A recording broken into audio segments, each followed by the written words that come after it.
ने mount Everest की चढ़ाई की और माउंट एवरेस्ट की चढ़ाई करने के बाद उनको कैसा अनुभव हुआ, कैसी फीलिंग आई। फिर उन्होंने बताया कि सबसे बड़ी चढ़ाई कौन सी है, मन की चढ़ाई है। मन को जीतना सबसे बड़ी चढ़ाई है, सबसे ऊंची चढ़ाई है, सबसे कठिन चढ़ाई है। तीन सब बातों के बारे में हमको कल बताया था कि हमको किस तरीके से अपने मन पे विजय प्राप्त करना, अगर हमको सफल होना है तो मन पे विजय प्राप्त करना सबसे ज़्यादा जरूरी है। आज हम लोग देखेंगे the school boy. School boy हमारी पोयम है, इसको हम लोग समझेंगे। इसके पहले ये वोकेबलरी देखेंगे। हंट्समैन का मतलब होता है शिकारी, ठीक है। हंटर, हंटर भी बोलते हैं उसको, हंट्समैन को। विंड, फूंक मार के बजाना, जो और भोपू होता है बांसुरी जैसा वो। समर, गर्मी। मॉर्निंग, सुबह। क्रूअल का मतलब निर्दयी, अत्याचारी। आउटवोम का मतलब थक जाना। साइन, आहें भरना, ठीक है। दौड़ के जब आते हैं और हमारी जो सांसें चलती है उसको बोलता है आहें भरना। डिस्मे, निराशा। ड्रूपिंग, उदास। एंशियस, चिंतित होना। बोवर, कुंज। बोवर का मतलब कुंज, कुंज का मतलब गार्डन, जहाँ पे कई सारे फूल खिलते हैं ना, उनको बोलते हैं कुंज। कई सारे पौधे होते हैं, कई सारे फूल जब उन पे खिलखिलाते हैं उसको। शावर का मतलब निरंतर। अनोय का मतलब तंग करना, परेशान करना। ड्रूप, लटकाना। टेंडर, कोमल। यूथफुल, जीवंत, है ना। यूथ, जवान, जीवंत। बर्ड्स, कलियां। निप्ड, तोड़ी गई, तोड़ देना, कली तोड़ देना। ब्लॉसम का मतलब फूल, और स्ट्रिप्ट का मतलब वंचित, किसी चीज से क्या है उसको पीछे रखना या उसको वो चीज नहीं देना। और अराइज का मतलब होता है प्रकट होना, उदय होना, उगना। ये हमारी पोयम है द स्कूल बॉय। उसके पहले कुछ 4 लाइनें हमको दी है ऊपर। The school boy in the poem is not a happy child, कि स्कूल जाने वाला जो बच्चा है वो बिल्कुल तुम्हारे जैसा है, उसको स्कूल जाने में बिल्कुल भी मज़ा नहीं आता, ठीक है। उसको अच्छा नहीं लगता है, वो खुश नहीं होता है स्कूल जाने में। वॉन्ट मेक्स हिम अनहैप्पी, क्या बात है जो उसको दुखी कर रही है। Why does he compare himself to a bird that live in a cage, कि क्यों वो अपनी तुलना एक ऐसे पक्षी से कर रहा है जो केज, पिंजरे में कैद है। वो अपनी तुलना एक ऐसे पक्षी से कर रहा है जो पिंजरे में कैद है, ऐसी क्या बात हो गई। और अ प्लांट, और किससे कर रहा है कल्पना, एक ऐसे पौधे से कर रहा है that whether when it should blossom. Whether का मतलब सूख जाना, मुरझा जाना, कि वो मुरझा जाता है जबकि उसको क्या होना चाहिए था, ब्लॉसम, खिलना चाहिए था। जो पौधा खिलना चाहिए था उसकी बजाय वो क्या हो जाता है, मुरझा जाता है। वो अपने आप को एक पिंजरे के पक्षी की तरह मानता है। वो स्कूल जाने में क्या है, दुखी महसूस करता है, दुख प्रकट करता है। तो ऐसी क्या बात है, ऐसा क्या घटनाक्रम है, वो सारा आपको इस पोएम में बताया। I love to rise in summer moon, कि मुझे बड़ा पसंद है जो गर्मियों की सुबह है, उन गर्मियों की सुबह मुझे बहुत पसंद है। क्यों, when the bird sing on every tree, कि जो पक्षी होते हैं वो पक्षी क्या करते हैं, वो पक्षी चहचहाते हैं, पक्षी चर्पिंग करते हैं, पक्षी बोलते हैं पेड़ों पे। इसके पहले हमने एक पोयम पढ़ी थी आंट वाली, ठीक है। उस पोयम में बोला था कि आंट एंड ग्रास ऊपर पढ़ी थी, कि वो किस तरीके से सर्दियों के समय अपने लिए अनाज बचा के नहीं रखती है, और उसके कारण वो जब सर्दियाँ पड़ती है तो चारों तरफ बर्फ़ की चादर जम जाती है, तो उसके पास कुछ रह नहीं जाता, ना लकड़ी रह जाती है ना खाने का रह जाता। और वो टिड्डे का बताया था, और वो चींटी के पास जाती है और चींटी के पास जाके जो है वो रिक्वेस्ट करती है। तो यहाँ पे भी क्या बोला है कि समर, गर्मी, मैंने पहले भी बोला था कि जो विदेश है, जो फॉरेन कंट्री से दूसरे देश है, वहाँ पे क्या होता है, साल के 9 महीने बर्फ़ पड़ती है, चारों तरफ बर्फ़ जमी होती है, पेड़ों पे भी बर्फ़ जमी रहती है। लेकिन जब गर्मियों का मौसम आता है, उनका गर्मियों की ऋतु आती है, तो गर्मी की ऋतु में क्या होता है वहाँ पे कि सारे पौधों पे फूल खिलखिलाने लगते हैं, सारे पेड़ क्या होते हैं, खिलखिलाने लगते हैं, उस पर फल लगने लगते हैं, सारे पक्षी क्या होते हैं, उस पर बैठते हैं, अपना घोंसला बनाते हैं, रहते हैं इस तरीके से। और फिर जब वो पक्षी वापस वहाँ पे सर्दी पड़ती है तो क्या हो जाता है, वो गर्म प्रदेश की तरफ जो है वो चले जाते हैं। हमारे यहाँ पे भी साइबेरिया से कई सारे पक्षी आते हैं, क्योंकि यहाँ पे क्या है, उनके रहने के लायक वातावरण होता है। तो गर्मियों का मौसम है और गर्मियों के मौसम में क्या हो रहा है, सारे पक्षी चहचहाने का काम कर रहे हैं। The distant huntsman winds his horn, कि एक शिकारी है वो क्या कर रहा है, अपना भोंपू बजा रहा है। एक दूर शिकारी है, उस शिकारी के भोंपू की आवाज़ आ रही है। And the skylark Singh with me, और स्काईलार्क क्या है, पक्षी है, गाने वाला पक्षी, और वो गाने वाला जो पक्षी है वो मेरे साथ गीत गा रहा है। तो कवि क्या कह रहा है कि मुझे समर गर्मी की सुबह बहुत पसंद है, क्योंकि पक्षी पेड़ों पे चहचहाते हैं, जो शिकारी है वो अपना भोंपू बजा रहा है, उसकी आवाज़ मधुर आवाज़ आ रही है, और स्काईलार्क जो पक्षी है वो भी मेरे साथ गाना गा रहा है। ओ व्हाट स्वीट कंपनी, के क्या साथी हैं।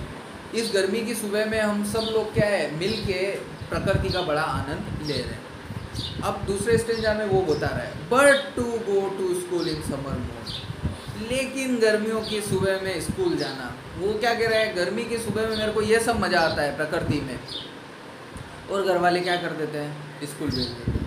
Under O it drives all joy away, क्या कर लेता है, मेरा सारा मज़ा लेके चला जाता है। ड्राइव्स अवे मतलब लेके जाना, मेरा सारा मज़ा वो दूर लेके चला जाता है जब मुझे स्कूल जाना पड़ता है।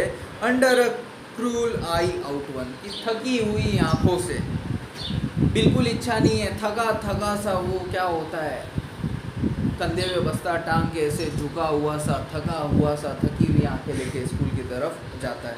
The little ones spend the day in singing and display, saying and डिस्मे, कि वो छोटा लड़का क्या करता है, आहें भरता हुआ पूरा दिन दुख और निराशा में बिता देता है। क्यों?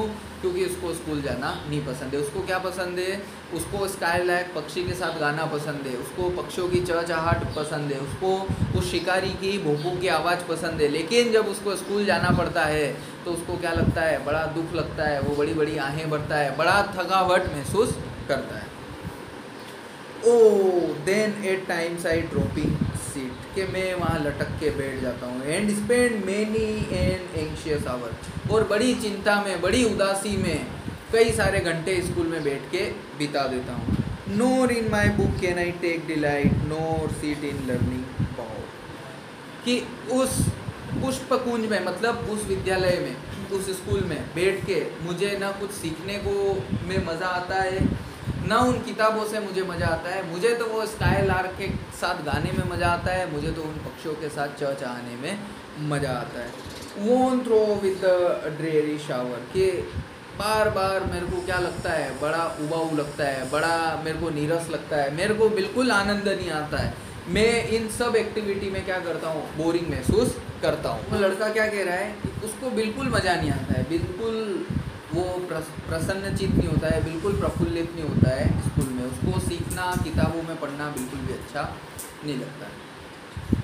अब वो कह रहा है अगले स्टेंजा में, how can the bird that is born for joy, कि किस तरीके से एक लड़का जो जिसका जन्म किस लिए हुआ है, जिसका जन्म आनंद के लिए हुआ है, जिसका जन्म मस्ती करने के लिए हुआ है, जिसका जन्म प्रकृति में रहने के लिए हुआ है, sit in a cage and sing, कि वो अपने आप को क्या करता है, पिंजरे में महसूस करता है। क्योंकि स्कूल में जाने के बाद क्या होता है, स्कूल के नियम, कायदे, कानून, डिसिप्लिन आपको फॉलो करना है, आपको स्कूल के अनुसार चलना है, स्कूल के जो नियम है उनके अनुसार आपको रहना है, तो वो उसको बिल्कुल भी रास नहीं आता है।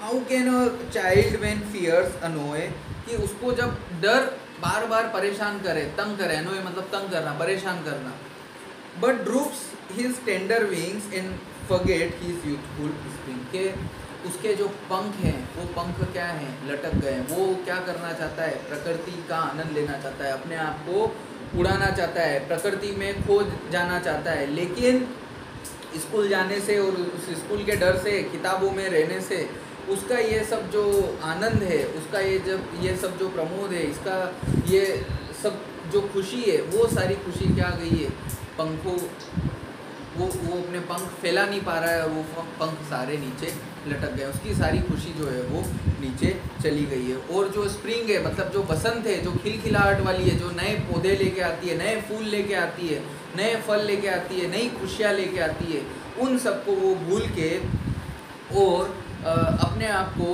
उस उबाऊ स्कूल में, उस नीरस स्कूल में डर के मारे बैठा हुआ है, जो कि उसको बिल्कुल भी पसंद नहीं है। ओ फादर एंड मदर, अरे मम्मी पापा, इफ़ अगर बर्ड्स आर निप्ड, कि जो कलियां हैं उन कलियों को अगर तोड़ दिया जाएगा, एंड ब्लॉसम ब्लोन अवे, तो क्या होंगे, जो फल फूल खिल रहे हैं वो क्या होंगे, मुरझा जाएंगे, झड़ जाएंगे। And if the tender plants are stripped of their joy in the springing day, कि जो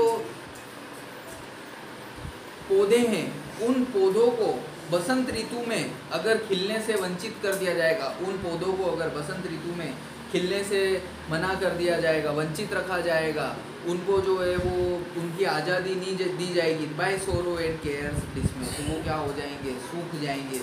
दुख और निराशा से वो पूरी तरीके से सूख जाएंगे, दुख और निराशा से वो पूरी तरीके से मुरझा जाएंगे, उनका जो आनंद है वो सारा आनंद चला जाएगा। How shall the summer arise in joy और द समर फ्रूट्स अपीयर, कि अगर उनको खिलखिलाने नहीं दिया, उनको अपने मन की करने नहीं दी, उनको प्रकृति का मज़ा नहीं लेने दिया गया, तो ये जो ग्रीष्म ऋतु का जो आनंद है, ग्रीष्म ऋतु का जो मज़ा है और इसका जो फल है वो फल कैसे आएगा, ये जो गर्मियों का जो आनंद है वो गर्मियों का आनंद फिर वहाँ पे कैसे आएगा, वो फूल कैसे खिलखिलाएंगे, वो फल कैसे खिलखिलाएंगे, ये बात आपको पोएम में बोली, ठीक है। लेकिन ऐसा नहीं है, हमको क्या करना है, हमको पढ़ना है, पढ़े बिना क्या होगा, हमारा कुछ भी भला नहीं होगा। अगर पढ़ाई छोड़ के ने स्काई लार्क पक्षी के साथ जाओगे या चिड़िया की चहचहाट करोगे तो फिर डांडे ही चराना है, ठीक है ना, इसलिए पढ़ाई करना जरूरी है।